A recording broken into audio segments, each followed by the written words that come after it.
I will be forever the myth. You're the king of kings, Arnold. There's always a pecking order. The little packers never mess with the big packers. So I'm a rooster, and he's a chicken, so to speak.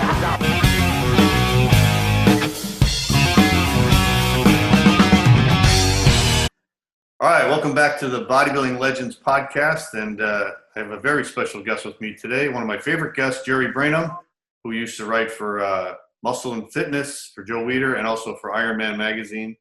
And it's now the end of the year again, so as we do every year, we're going to go back 50 years, 40 years, and 30 years and recap the bodybuilding competitions, all the major events that happened in 1970, 1980, and 1990. So, Jerry, welcome to the show again. Good to see you. Good to see you too, John. We've been doing this now, I think 3 or 4 years now, Jerry. We've been doing these wrap-ups. So everybody loves them, though. People really love these wrap-ups at the end of the year. Oh, I'm glad they like them. I'm glad they like them. Yeah, I like talking about the old days, you know. Yeah, me too. And well, you know, like I've told you many times, I mean, it's great that you do this stuff because it's basically keeping the bodybuilding history alive, and it shows some of the younger guys who've only heard about these legendary guys. Yeah. It's a chance for them to actually see the guys and you know, and hear them talk. And I mean, this is something that they never would have gotten anywhere else. I mean, right. I think it's a great thing. I think it's terrific. And nobody else. I was listening to a podcast today from Fuad Abiyad, who's a pro bodybuilder, and he has a really interesting, really an entertaining podcast, and he'll have other pros on. He had this new guy, Nick Walker, who just got his pro card this year. So I think this kid's like maybe 24 years old, real young kid. They were talking about the best body parts of all the different bodybuilders. Like, who's got the best chest? Who's got the best legs? Yeah. So they were mostly picking Ronnie Coleman. So Fuad said for best legs, he goes, I got to go with Tom Platz. This Nick Walker didn't even know who Tom Platz was. They see that's what I'm talking about. He never saw a picture of his legs. Wow. See, I mean, you know, you mentioned, I've seen that when I was at Goals. I mean, you mentioned names like, you know, Larry Scott. I was talking to one young guy, and I said, I mentioned, we were talking about biceps, and I said, well, one guy who had really great biceps is Larry Scott. He says, who? I said, Larry Scott. You know Larry Scott? Yeah. He says, who is he? I said, he won the first 2 Mr. Olympia contests. He says, really? And I took him to the photo of Scott on the wall at Gold's Gym. I said, that's Larry Scott. He says, wow, the guy has a great physique. I said, you never heard him? He said, never. Wow. Yeah. He didn't know who Dave Draper was. Didn't know who Bill Pearl was. Jeez. Arnold. You know? I mean, Arnold, they know because of the movies. The movies, yeah. I mean, if Arnold didn't do the movies, he'd also. Yeah. Arnold. Oh, I know. Probably didn't know who Sergio was or nothing. You know? No, nothing. It's amazing, you know. And it kind of bothers me, you know. I mean, these guys should know this. Yeah. These are the guys that set the stage for everything. I mean, I know. You know, I mean, without them, they wouldn't. None of these guys would be around today, you know. Yeah, that's why I'm doing this show. So I hope they watch it one day. Well, they should really. They really should. They should, because they could learn stuff too. Yeah. Because, you know, you interview them, you ask how these guys trained. You know, they could get some good tips for their own training. I mean, you know, and also I like the fact is that as a guy who wrote for the magazines, you know, a lot of what they wrote in the magazines just wasn't true as far as the training and the diets. Yeah. But you're interviewing the guys themselves where they're telling the truth, where they're telling exactly how they train. You know, there's no BS involved. So these guys now don't have to be confused when they read that Arnold trained 5 hours a day, which is just nonsense. Right. I trained in the same gym as the guy. I've never seen him train 5 hours a day. Right. And I have to say, even Arnold himself sometimes talks about training 4 hours. He might have done that back in Europe when he started, but I'll tell you, when he came to California, there's no way this guy trained 4 hours a day. Right. Never happened. And that's what's good about interviewing you too, Jerry, because you were there and you were training with these guys. Yeah, I saw the guys. So you got to see it. Yeah. That's right. I saw the guys. I mean, they can't lie to me. I was there. Right. You know, I'm an eyewitness, you know. Right.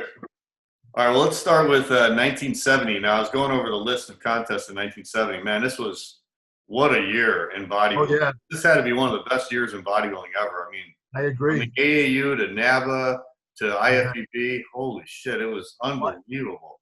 It's a milestone set that year, John, which I'm sure you know what I'm talking about. Well, yeah, speaking of milestones, I wanted to start with the AAU Mr. America, where Chris Dickerson won his first, his Mr. America contest, and then he was the first African American to win the Mr. America, which was very controversial for many years because a lot of times you had great black bodybuilders that were overlooked. Right. Sometimes they give them the most muscular award, oh my God. but they would never give them the title, right? I remember one such guy, John. There was a guy, you have a good knowledge of the history. You might remember this guy, a guy named Arthur Harris. Yeah, great physique. Arthur Harris was from the 50s, and there was another guy named Melvin. I can't remember his last name, Melvin something or other. Yeah. These guys were tremendous. If you look at photos of them, I mean, for the guys in the 50s, I mean, Arthur Harris, I used to have a picture on the wall in my place when I was a kid of him doing a side chest shot. He had cuts to his deltoid, big veins in his arm. A very impressive guy. He got something like 5th or 6th in the AAU America, and the guys who beat him couldn't shine his shoes. Right. I mean, it was such obvious prejudice going on. So Chris. But I got to tell you a funny story about that 70 America.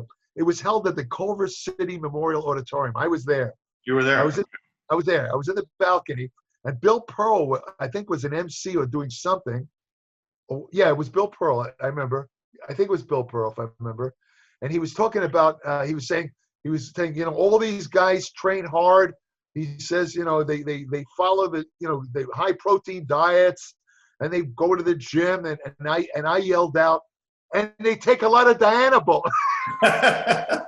and the whole audience cracked up. The whole audience, right? And down near the stage, I saw Jim Morris, who knew me and knew my voice. He was staring right up at me, giving me the dirtiest look. Like, how dare I yell that out when Bill Pearl was Jim, I'll never forget that look Jim Morris gave me. It was funny, man. But that was the contest where, besides Chris winning the, which was, fantastic. First, like you say, the first African American, you had Casey Viator was basically the sensation of the show. He was, every time they had, because they used to give out Best Body Parts Award, best arms, best abs. I remember best abs was won by a guy named Chuck Amato from Oregon. Yeah. He had fantastic abs, great abs, right? And, and every time best arms, Casey Viator, best back, best legs, they kept calling him back out. And the guy was, what was he at the time? 18 years old. 18 years old. And how old was I? I was 20. Okay. And I'm looking at this guy. I'm thinking, my God, he's 18, and this guy would destroy me in a contest. Yeah. How does he get like that?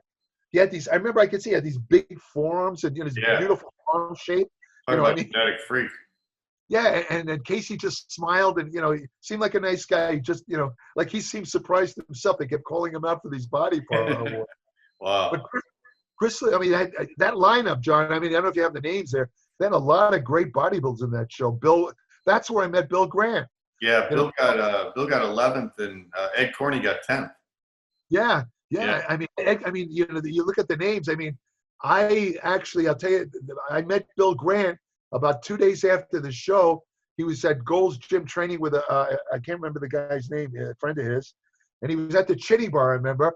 And I'd never met the guy, but I saw him in the show. And I remember Zabo had come up to me, Zabo Kazuski, and he said, Zabo loved guys with great abs because that was his forte, his abs. Right. He was Mr. Abs, Zabo. And if a guy had great abs, he thought he had a great build. So Zabo had mentioned to me, he said, this guy Bill Grant got ripped off. I said he should have placed much higher than he did.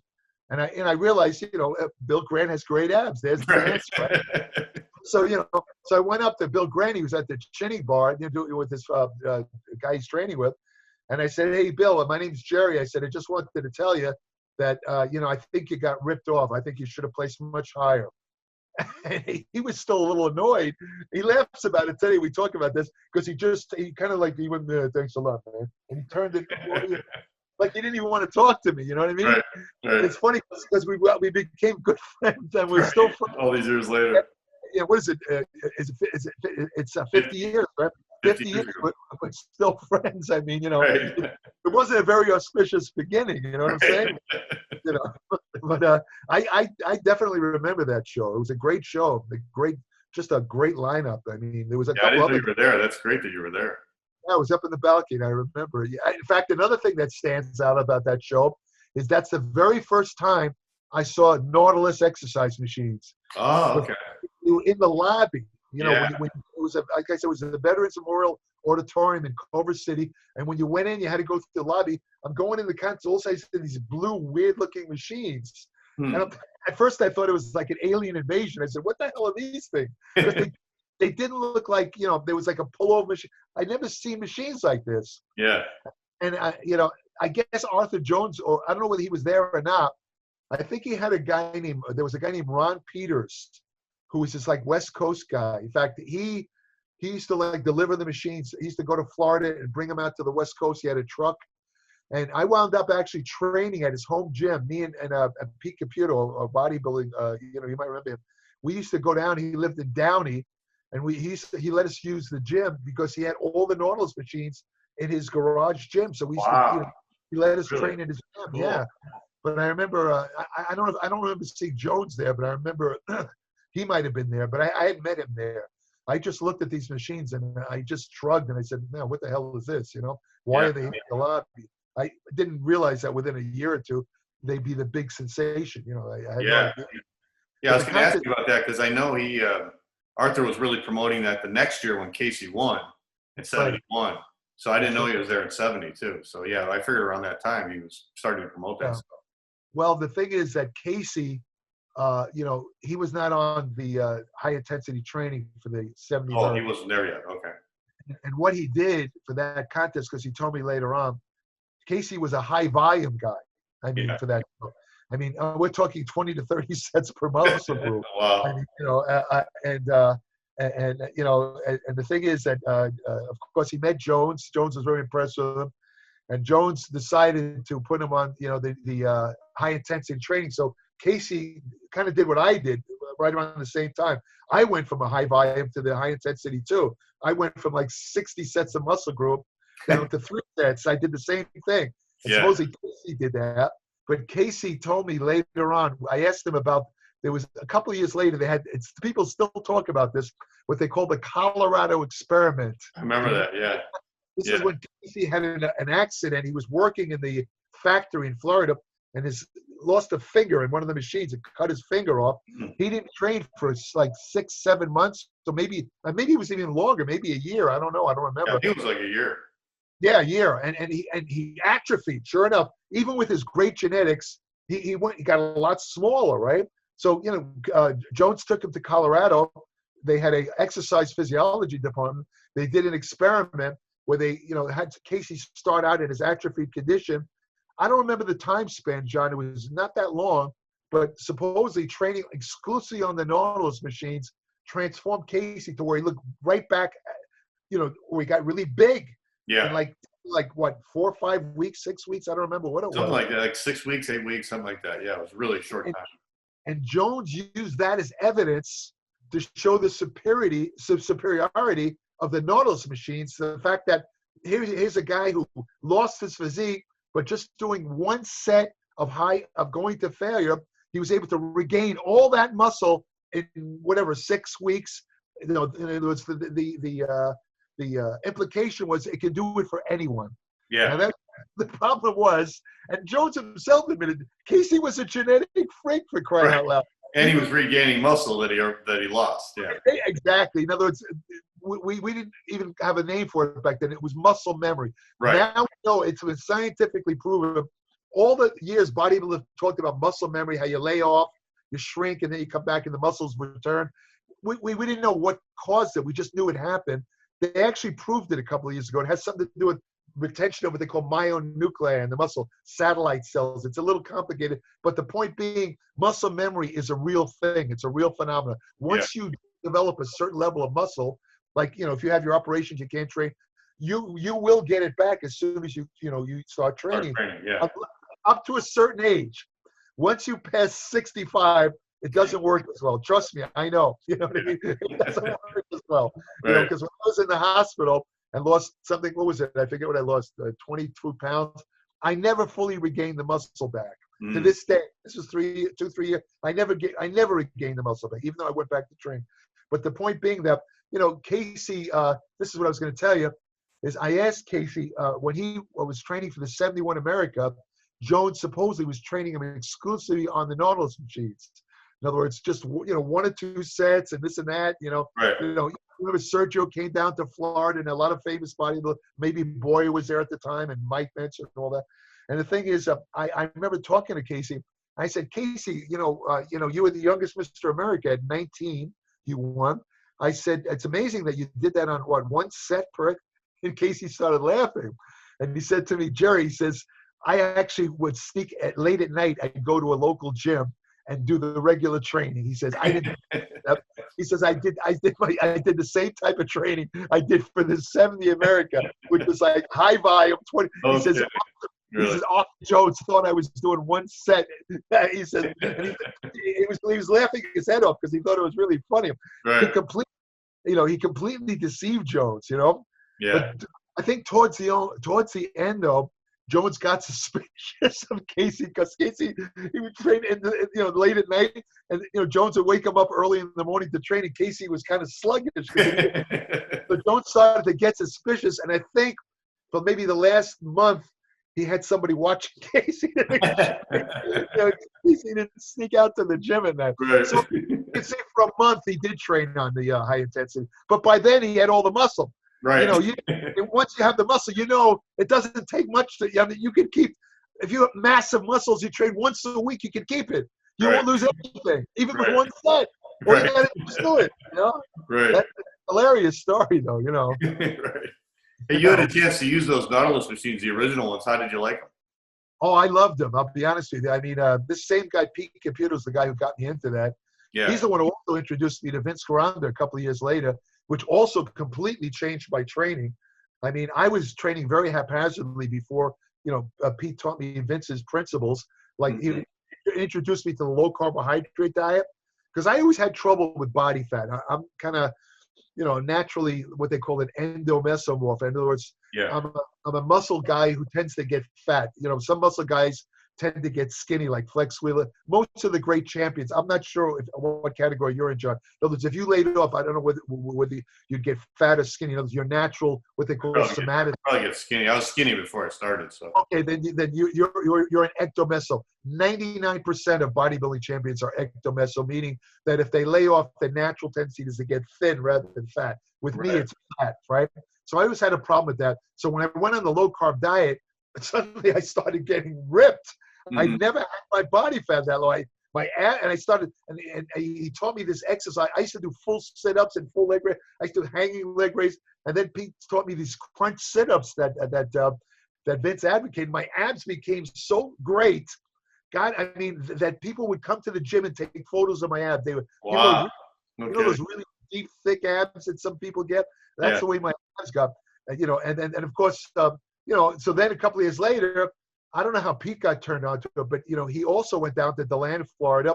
He trained at the Jones, and he came back and by that time, some of the gyms in New York, I was still in New York, started getting the Nautilus machines. And the gym I was training with, R&J Health Club in New York, in Brooklyn, he got a couple of machines, and we all started training on them. And I was very impressed because, remember, Jones was writing a lot of articles in IronMan magazine around this is around 70, 71.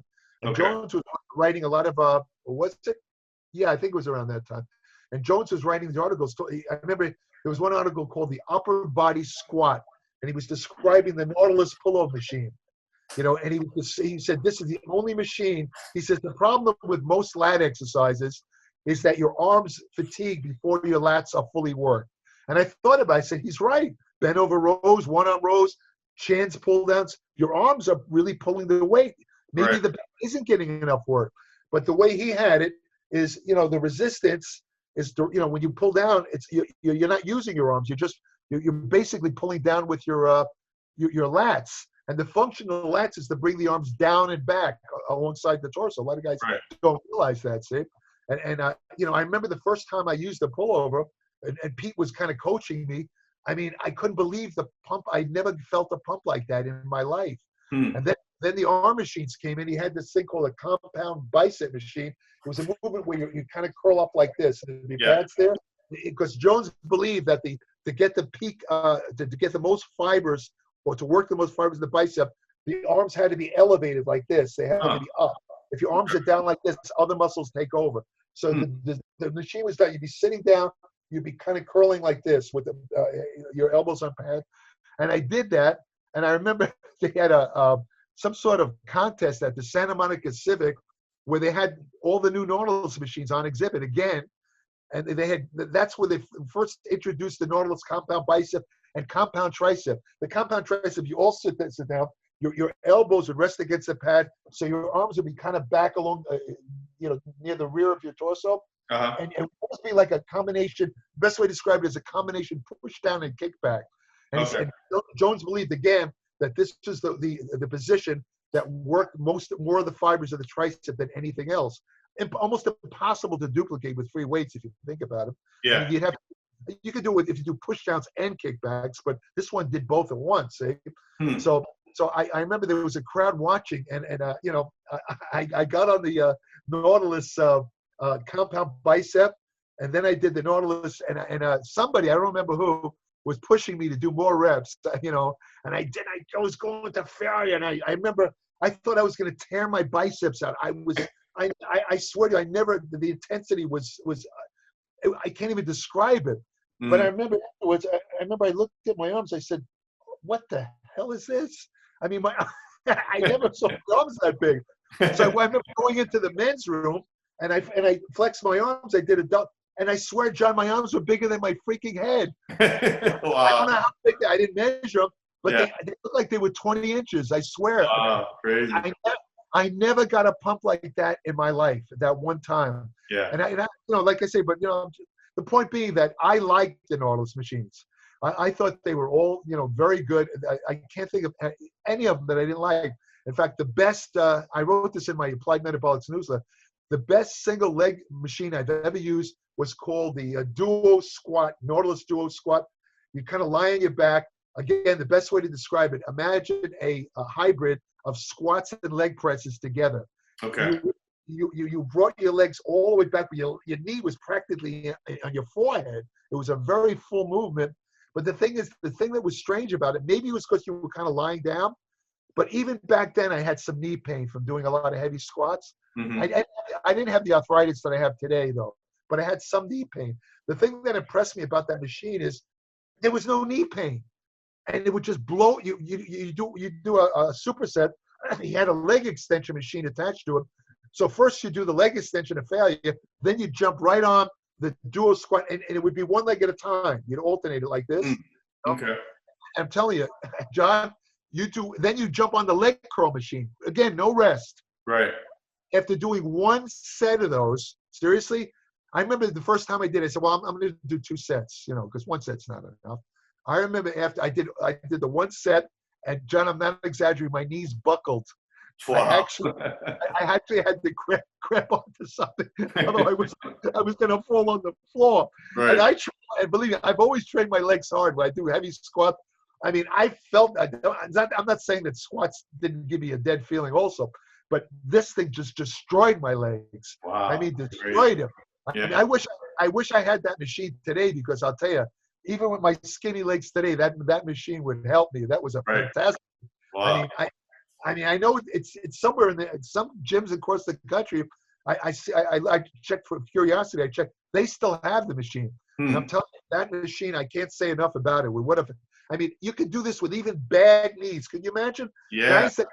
Or let's say you had problems with your shoulders or something like now. For example, my shoulder in such bad shape, I can't hold a bar on my neck to do squats. I can't do squats because the pain is intense on my shoulders. Right. Luckily, I found it, thanks to Doug Brignoli, I found a way to do squats using a pulley machine holding the handles.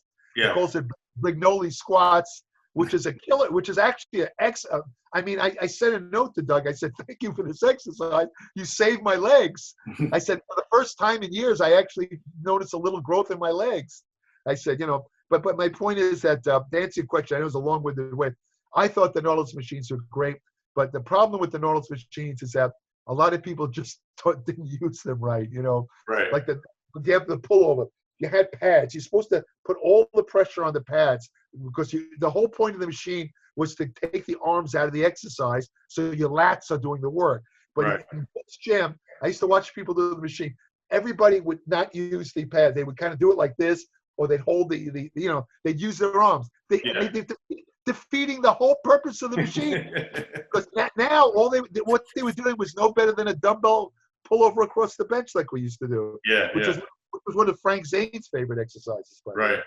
You know, so I mean, so I liked them. I thought they were great machines. What about Ken Waller in that show? He got second. Ken was in great shape. You know, Ken had a very small waist. You know, big calves. Yeah. You know, and pretty good poser if I remember correctly. He had a complete body. You know, he was never really ripped, but you know he had a pleasant shape, kind of. You know what I mean? For a big man, his waist looked pretty small. Mm-hmm. You know, good muscle shape. Yeah, he was. You know, he was good. I told you the story about Ken when he competed in the '71 contest, right? You know. No, I don't think so. About how he flew, using my name. Yeah, with your user license. He used my student ID to get Student a cheap ID, to fly to I forget where it was held, back east somewhere, to compete against Casey in the '71. And he, on the plane, if the plane would have crashed, it would have listed my name. As you know, but it worried me because if my mother saw that, she'd have a heart attack. You know, Right. his son just died in a plane crash. You know. But, but the thing, like I told you, you know, to remind people if they didn't see that show, Ken got married about 3 months later, invited everybody but me, which I still say. I mean, Arnold was there. There was a guy named, what the hell's his name? Art something or other. Art Peacock? Art Peacock, all the guys from the gym, they were all there. You know, I don't know. I know Franco was there, and not me. He didn't invite me, and which I never could understand. I never asked him about it. I'm thinking that he just forgot. You know, I don't think it's a personal thing because we never had a beef. I mean, I never had a problem with the guy. Right. I think he just forgot me. Right. You know, I kind of not. You know, I didn't hang out with anybody. You know, I kind of kept to myself. So I guess I was kind of one of these nondescript guys that were overlooked back then. Right. You know, Right. I didn't develop the big mouth I have today.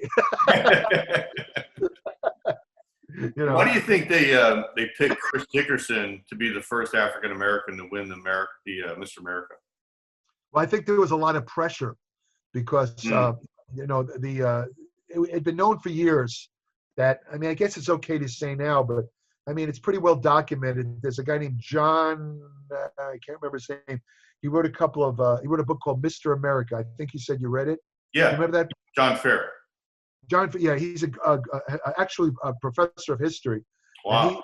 He investigated all this, and he documents how basically Bob Hoffman was a racist. Yeah. You know, he didn't like black people. He didn't like Jews. He wanted like kind of the Aryan white people to win Mr. America. And I told you the famous story about Steve Klasan in his 55, the 55 Mr. America. He was the worst guy in the contest. Yeah. Yeah, he beat guys that were 10 times more muscular than him. Right. He had that all-American look, you know, the blue. Right. He had the look that Hoffman liked, so he won, you know. Well, they did the interview too back then, right, Jerry? They would interview, and that would count as part of the tour.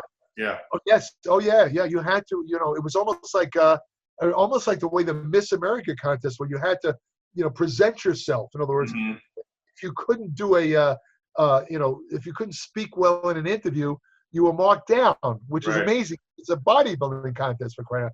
And of course, they had the athletic points where you had to show some proficiency. I think it was something like 4 points they give you maximum for athletic ability. But that can be the difference between winning and losing. Right. If you get no athletic points, some guy who was an inferior physique could beat you because he got those extra 4 points. So it was, you know, it meant something. Right. But anyway, Weedy was running articles in his magazines, basically said, you know, because he was having a lot of the black guys were winning the IFBB shows.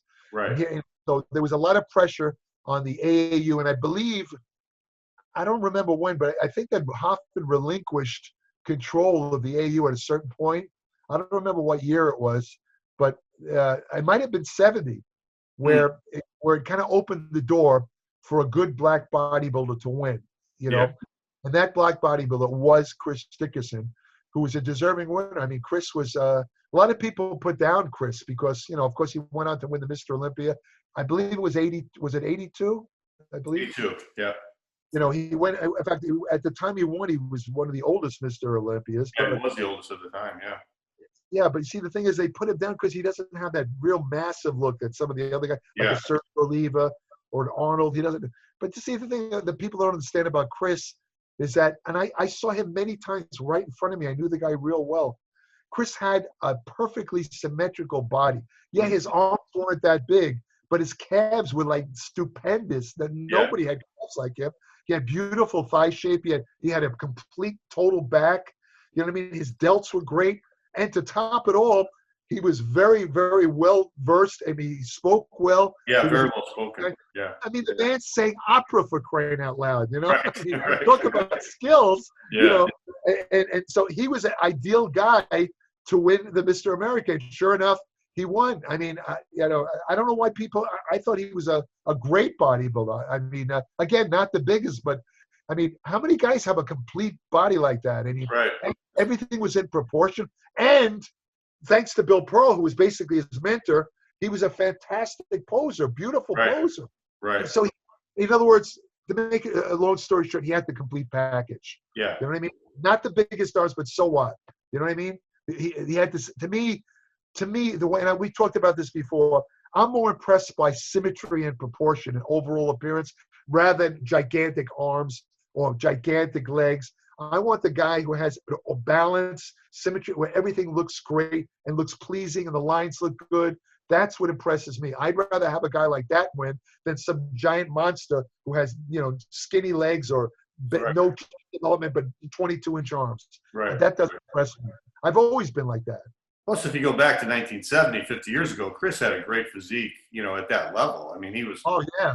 Yeah, I mean, he already won, I think, the 68 USA. So I think he took second to Boyer in 69. So he was right up there. So I could see, you know, if we're going to give it to someone, we got to give it to Chris at this point. You know? Yeah, he was, like you said, after getting second to Boyer, he was like the heir apparent. Yeah. I mean, the only way Chris would have lost is if he really came in out of shape. But, you know, to be honest with you, it looked a little tough for him when Casey was there. Nobody expected Casey to show up. So, you know, I mean, when I heard Chris was going in, I said, well, Chris is going to win. I mean, he's, you know, the guy's great. I didn't know that Casey existed when I said that. Right. But I see when I go to the contest, I see this gigantic kid who's walking away with all the body part. I said, son of a gun, he might, you know, all the audience was saying, he's going to win. He's going to beat Chris. Yeah. We all thought that Casey was actually, because he won, I think, every body part except abs. That went to Chuck Amato. Wow. I said, he's got to win. Chris did he win most muscular too? No, I don't think he did. Somebody else did. I can't remember who it was. Somebody else. I don't remember who. What did the audience do when he was announced third? Who, Casey? Casey, yeah. Did they boo or? Some of them booed. Some of them booed. Yeah, some of them booed. Because by that point, see, the way it worked is, again, the audience is watching this guy Casey walk away with all the body parts. And to them, they said, well, he's got to win. He's won every muscle. I mean, how could he lose? So when they announced the third, you know, the people who didn't understand how contests are judged, they said, the ripoff, it's booed. How can the guy win every muscle part and lose the contest? That doesn't make any sense. Right. You know? So they booed. They don't understand that's not the way it's judged. Yeah. The truth is that, you know, Casey was fantastic. I mean, for an 18-year-old, he was literally out of this world. But the thing is, he didn't have this maturity that Chris had. You know, and if you put him together, Chris was a harder-looking physique, was a much better poser. You know what I mean? So Chris edged him out. Let me put it that way. Yeah. You know, was Waller second? I don't remember who was second. Yeah, Waller was second. Chris was first. Yeah. Okay, I might have had Waller and Casey switch places. I might have given, personally, I would have given Casey second. Okay. Because he was just, you know, Waller was great, don't get me wrong, but Casey was just stupendous that year. Yeah. And he had this muscle thickness that nobody had ever seen before. Boyer told me that Casey had the kind of physique that when he posed, his body just exploded. Like, that's true. Where did that come from, you know? That's very true. That's very true. One of my favorite Casey stories is when he he showed up at Gold's Gym. This is when he was a pro a couple of years later.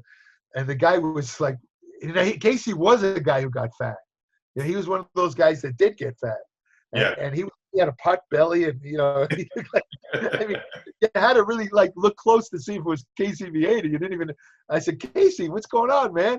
Oh, he says, I haven't trained, man. I've been drinking a lot. You know, you like to take recreational drugs. Casey was a fun guy. He liked to have a lot of fun, but so he let himself go. You know, and I said, well, what's up, Casey? What's going on? He said, well, I'm going to enter this, and he mentioned this pro show that was scheduled for 3 months later. And I looked at it, I said, Casey, it's in 3 months, man. No offense, but you look like shit, man. You're not going to make it 3 months, man. He says, watch and see. And I swear to you, man, he took off his shirt for me a week before that show. And it's just like Boyer said, because in the gym, you know, he was big and thick, but you couldn't tell what kind of shape he was in. Right. When he took off his shirt, he started posing. And I'm looking, he's got these deep, thick abs, not a drop of fat on his waist. And when he flexed, just like he looked twice as big. Right. I mean, he had gigantic forearms. I mean, the guy, and he had veins going through his arm. I mean, the guy transformed completely. Wow. You know, and I remember, and I had to ask him because I noticed his abs were really looking good. I said, Casey, I don't ever see you. When do you do your ab work? I don't see you do it. He says, I don't do ab work. I said, what? He says, I haven't done a single sit-up, Jerry, nothing. No leg raises, nothing. Wow. I said, well, how come your abs are so great? And he said one word, diet. He says, my abs come out when I diet. I don't have to do anything for them. That's what he told me. And he always telling the truth because I watched him train. He never saw him do a single ab exercise. Yeah. Nothing. Not one. Which says a lot. I mean, this is something you read a lot, but people just don't understand. They worry about these guys do hundreds of reps of ab work and then the seated twists and all. They don't understand it's all diet when it comes to abs. Right. If you have good abs, you got to do the only thing you do push-aways. You push away the food. That's all. That's what gives you abs. I mean, the sit-ups tone the muscle. I'm not saying you shouldn't do any abs. Don't get me wrong. But what really brings them out, and you know this is true, John, is diet. Without diet, you can do 1,000 sit-ups a day. You're still going to look like crap. I'm sorry. It's not going to do any good. And the abs it seems like they're one of the muscle groups that once you have them, they kind of stay there. They don't. Yeah. In fact, the funny thing is, like I said, I'm training in this little private gym. I don't like to look at myself because I get discouraged. You know, I always expect myself to look better than so I kind of avoid looking at But the other day, just for the hell of it, I figured nobody's there. I kind of picked up my shirt and I flexed my abs. And I looked at them from the side, and damn if they didn't look good. I got all the six-pack is there, and I'm thinking, because I thought I'd have this big fat stomach sticking out. Yeah. Because my stomach tends to kind of almost like the bodybuilders on the growth. You know that what do they call that? The distended ab, the guy. Right. My stomach, I have a slight distension all the time, and what it is I have what they call diverticulosis. In other words, I always have a slight inflammation down there. And it kind of pushes my stomach out a little. So I kind of thought I was fat, to be honest with you. So I was shocked when I picked out my shirt and I flexed and I had these deep abs. Yeah. Because I have been training and I haven't been eating a lot of junk. And sure enough, the abs came out. Right. And in other words, I'm underscoring what you're saying. In other words, my abs were always there. Yeah. All I had to do is I cut some junk out and they came out. Right. That's even at my age. Right. So. Yeah, I want to talk also about another AAU show, which was the Mr. World, which was a really big event that they held in Columbus, Ohio, and Jim Lorimer was the promoter. So Jim Lorimer, I think, held the, I think it was the 67 Mr. America in Columbus, that Dennis Tenorino won.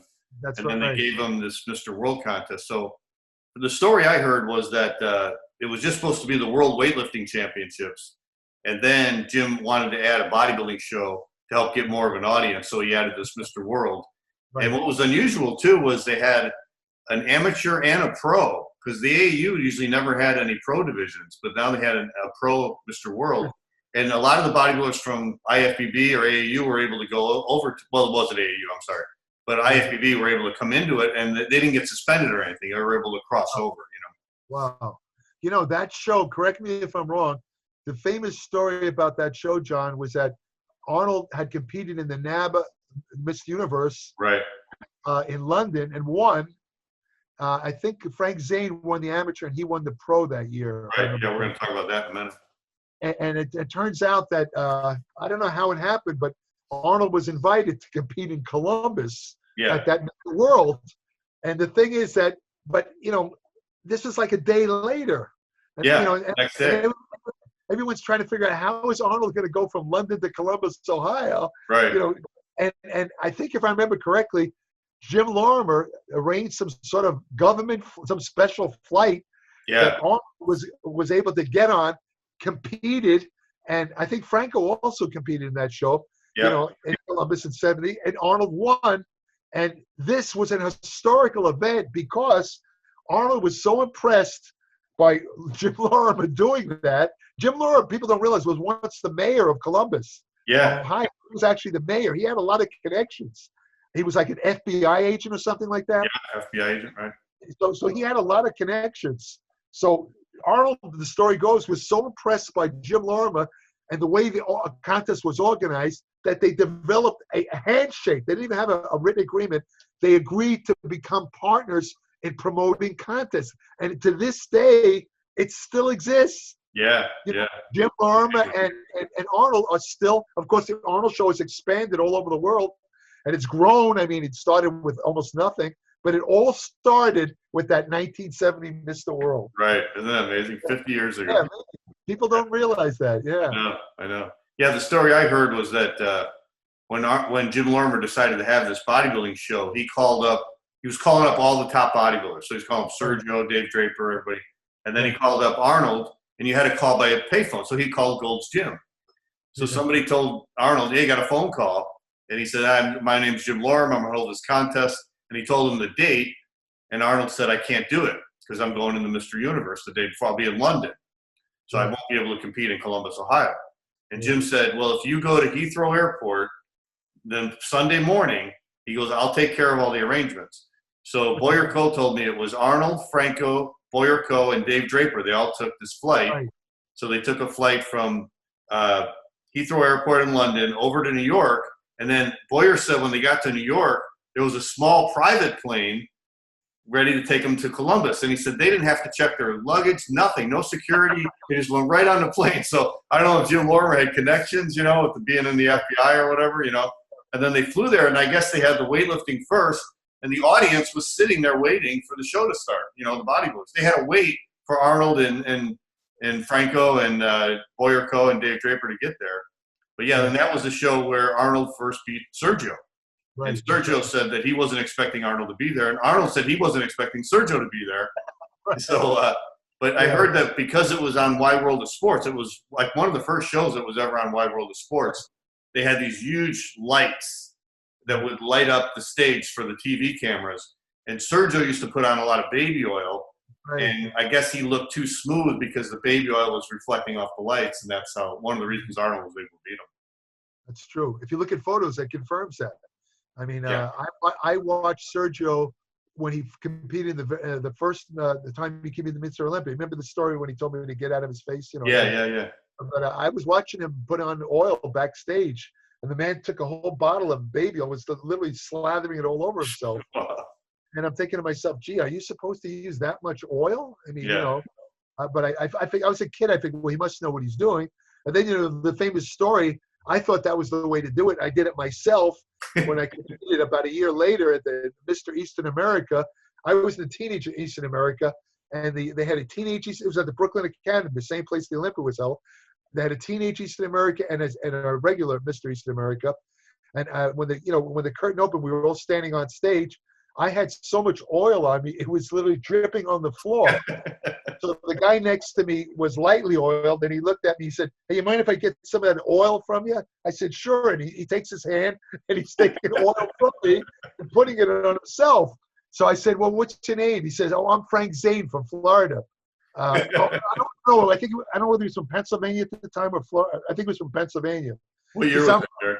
This was 67. No, wait, this had to be earlier. This is 66. Yeah, you're still in Pennsylvania. Yeah. Yeah, 66. This was 66. And, I'm Frank Zane. I said, "Oh, Jerry, nice to meet you, And I'm looking at him, and, because I didn't really look at the guy until he started taking the oil off me. And I'm thinking, gee, this guy's got a great physique. and at the time, I was still writing. I had a correspondence with Bill Pearl. And I wrote to Bill Pearl. I say, Bill, watch out for this guy, Frank Zane from Pennsylvania. I think he's going to be, I swear to God, I wrote this.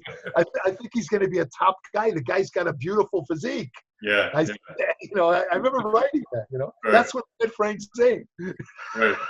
And the reason I put the oil on was because I saw Sergio doing it. I thought this is what you're supposed to do.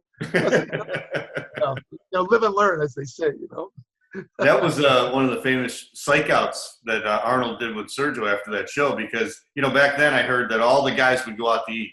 So they were all friends. So even That's Sergio true. and Arnold, everybody would eat at the same table and they'd all go out to eat. True. That is true. So then I guess Sergio told him at dinner, he goes, I can't believe you beat, to Arnold.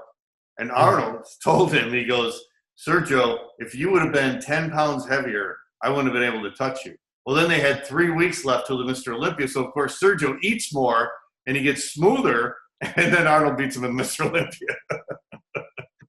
That's our Arnold psych out. Right. But that's true. I remember. In fact, I just remember the name. When they held a contest at the Brooklyn Academy, everybody would go after the contest to a local restaurant named Junior's. I still remember the restaurant. Everybody would show up there. The restaurant would long ago disappeared. Yeah. But I remember everybody would go to that same restaurant. It was in the same neighborhood. I still remember that. But they didn't have video cameras back then, right? Oh my God. Yeah. Capture all those guys eating at the conversation. Yeah. I remember. What was it? I actually got. What did I get? Second in that show, that Teenage Eastern America, and I had to take the subway back home, and I had this trophy. I'm sitting there, with the trophy, on the subway train, and people are looking at me, and I thought they were looking at me because of my trophy. What I didn't realize is I had put on this fake tanning stuff. Oh yeah. Right? Really, they had really bad stuff. Because I was white as a sheet. I had to put some color on. Right. It was back east. I mean, there was no sun. You couldn't lie in the sun. So Right. I remember a guy named Vinny Reno, a guy from Staten Island, but he helped me put the tanning stuff on. And on the way back from the contest, I'm sitting in the subway car with the trophy, and people are looking at me. In my mind, I'm thinking, well, they must be, thinking, oh, this guy, he must be pretty good. He's like a guy. He has this trophy, What I didn't realize till after a couple of minutes, because Vinny Reno was still with me, he says, Jerry, your tanning stuff is running off. Your face looks half tan and half white. So I look like one of those Star Trek guys where half my face was dark, the other half was white. That's what they were looking at. They didn't care about the damn trophy. They figured I'm some sort of weird freak. Right. People didn't know anything about bodybuilding back then either, Yeah, no, bodybuilding. Nobody knew what a bodybuilder was back then. Right. It's a funny story. I still remember that. So I was only, how old was I? I was 16 years old, so I was a little embarrassed. But today I would just crack up over it. I think it would be very funny, Yeah. Yeah, in that contest, Dave Draper was also in that show. So it was Arnold beat Sergio, and then Dave Draper. Well, they had a tall class and a short class. So Arnold was first, Sergio was second, Draper was third, and then Franco beat Boyer in the short class, which was unusual. Oh, I didn't realize that. Wow. Yeah. Well, Franco looked pretty good. He was pretty muscular at that show. Yeah. I wasn't there. Were you there, John, at that show? No, I was too young. Okay, but I remember talking to Dave around that time because Dave transformed his physique. When he first came out, when he was in New Jersey, when he first appeared in the Wheaton magazine, he was this big guy, but really bulky, very bulky. Yeah. I mean, no vascularity at all, no veins, no separation, just nice muscle shape, beautiful peaked arms. Don't get me wrong, but suddenly he shows up like that at that Columbus show with a completely different appearance. Yeah. And I remember, I asked him, I said, Dave, what did you do to get that look? I mean, how did you, because he had all these veins. I mean, he had veins on top of veins. I didn't think it was possible for a guy that smooth to get that cut, Yeah. I said, how did you get that look? And he said, Dave was, at that time, was very economical with words. He wouldn't go into big explanations. His answer was tuna and water for 5 years. 5 years. 5 years. I never forgot that. I'm thinking, holy Toledo. Yeah. How do you live on tuna and water for 5 years? Are you kidding me? But I'll tell you, it worked for him, though. He was shredded. The only other guy I ever heard who did something similar, I think I mentioned this guy before. He was a little-known bodybuilder from the 60s named Ron Margison. They used to call him the praying mantis because of some pose he did. It looked like a weird kind of pose. This guy had no muscle bulk at all, but just had cuts everywhere you could have a cross cut or striations. This guy had it. Wow. I mean, this guy was more cut. The only way I compare him today would be, well, he's not around anymore. Andreas Munzer had that also. That looked like they had no skin on their body. They looked like they were skin, literally just muscle, right? Yeah. And he had that look. He also, I never met him, but Chris Dickerson, of all people, Chris beat him in a couple of contests, local California shows, and he spoke to him. I said, Chris, how did that guy get so freaking cut? He says, Jerry, he lives on tuna and water. That's the only other guy I've ever heard who did that diet. And I actually contemplated it. I said, gee, maybe I should try that. Right. And I thought about it. No, I can't do it. Tuna and water, forget it. I feel like I'm living somewhere in Siberia in one of the prisons. You know? Right. Come on, give me a break. I can't do that. I mean, I had good diet willpower, but not that good. Yeah. No. You know. And Ken Waller won the amateur show at that Mr. World. Yeah, Ken. Ken was, he was winning a lot back then. Like I say, he had a complete, but Ken had the advantage of having big calves, which was really helped him a lot because a lot of the guys he beat. I'll give you an example. When he beat, I don't know what year it was. They showed it in Pumping Iron when he beat Mike Katz. Mike Katz. Basically, Katz had a bigger upper body than him, wider back, wider shoulders. Because Ken was not wide. He had fairly good delts, but he was kind of narrow on the shoulders. Yeah. He beat Mike because Ken had the better legs. Yeah, he had great legs. He beat Mike solely on his leg development. And going back to those years, Jerry, I mean, 1970, how many guys had really great legs? Not that many, right? Not many. So if you had, especially if you had good, full thigh development and full calf development, you won. I mean, you were a winner because you stood out. There wasn't, like you said, there wasn't many guys. A lot of guys didn't have complete backs either. Yeah. A lot of guys would look good from the front. They turn to the back, and there'd be no separation. Yeah. Nothing. I mean, and I attribute that to the way they train because everybody, when I used to watch, I call it the Stridham syndrome because of Gary Stridham. Gary Stridham, to me, I think a lot of people agree, had one of the greatest physiques when viewed from the front. Yeah. I mean, a fantastic physique. But when he turned to the back, it's almost like what happened? Well, where's the muscle? Different bodies, yeah. It was like, and you had to watch Gary train to understand why. He always did short back movements. He never brought his, in other words, like I said earlier, to work the lats and up, you got to bring your elbows almost past the torso. These guys use heavy dumbbell rows and they go like this. They do these little short movement. Then they're working their biceps and their forearms, and they're not working the back. They don't get the separation. Right. Lee Haney, who had a fantastic back, he did just the opposite. He used he told me he used 75 pounds of one-arm rows, but brought it all the way back. He says, that's why my back looks the way it does. Yeah. Of course, it was genetics involved. Let's be honest here. I mean, you could do everything right and do, whatever, unless you have the genetics, like Samir, a friend of mine, Samir Banut, another Mr. Olympia, 83, I guess it was. Fantastic back, but, Samir trained his back okay, but a lot of it, you can't get a back like Samir had or Flex Wheeler without having the genetics to develop that kind of muscle. Yeah. Let's be honest here. No matter how many exercises you do, some guys just don't have the muscle there to build. Right. It's just not. So you got to just do but anyone can have a better back if they train it right. That's what I said. I mean, you might have go ahead. You talk about leg training. What were they doing for legs back in 1970? Just squats, right? Squats, leg curls. Not everybody did squats. Right. This is why the last. You didn't have all that leg equipment back then. No. Everybody did squats. Everybody did squats. Typical leg routine was leg extensions, squats, hack squats, leg press if there was a leg. A lot of times they had the old-fashioned leg press where you lie on the vertical, back. Yeah. And that was followed by just regular leg curl machine. They didn't have the seated leg curl machines or the standing leg curl. They didn't exist back then. They didn't have that angled leg press. That didn't exist back then. That came later. Yeah, that came later. That kind of, superseded the vertical. You know, where it's like Gold's Gym in Venice still has a vertical, and they have the angle ones. But most guys now do the vertical leg press. But some guys, a lot of them also did lunges. A lot of guys did lunges. I remember speaking to the guy we mentioned earlier, Tom Platz, who again, probably the king of legs. Yeah. And I said to him, you know, he described his leg routine. He was a big squatter. I mean, fanatical squatter. And he did these weird hack squats also, you know. Yeah, I remember. Yeah. And the thing is, I said, Tom, I never see you do lunges. Do you ever do lunges? And he shook his head. He said, never. He says, a terrible exercise. He says, I don't know why guys do it at all. It does nothing for me whatsoever. He says, if you look at it, it's like doing a quarter squat.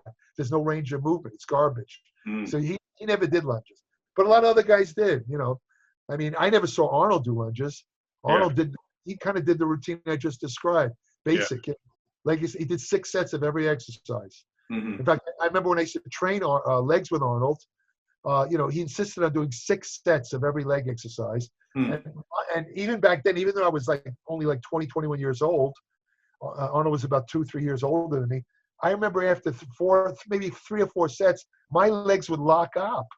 And I almost couldn't do it. And Arnold said, no, you got to do 6 sets. I said, Arnold, I can't even walk. I mean, what's the point of doing 2 more sets? He said, you got to do the whole thing if you really want to have the great. So he forced me to do it, and I would do it.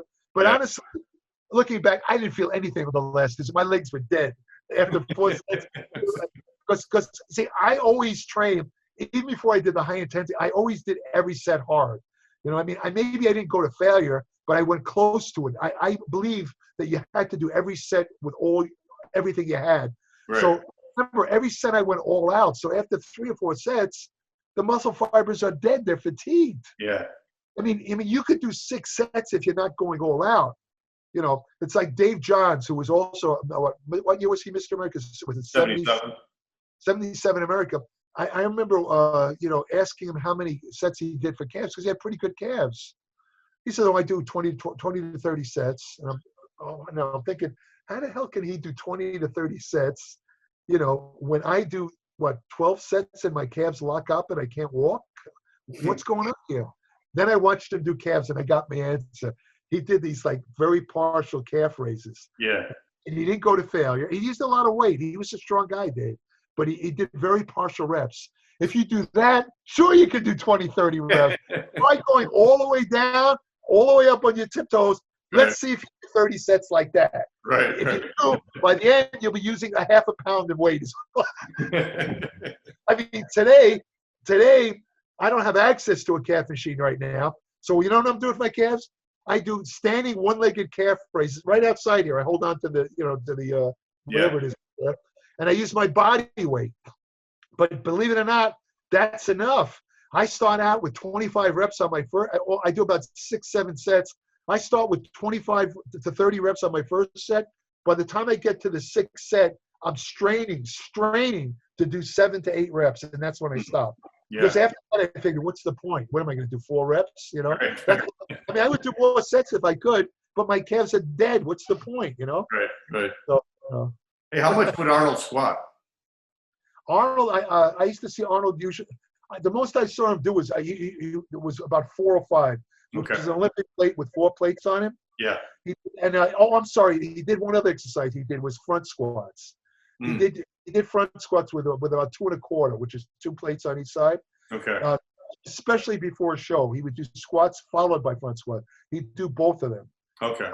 I don't think I didn't see him do hack squats. So he did front squats. What kind of hack squat did they have back then, Jerry? That's when you had to grab the handles on the bottom. Yeah. They had like a wooden platform, Joe Gold made it like a really kind of rough, looked like a homemade machine.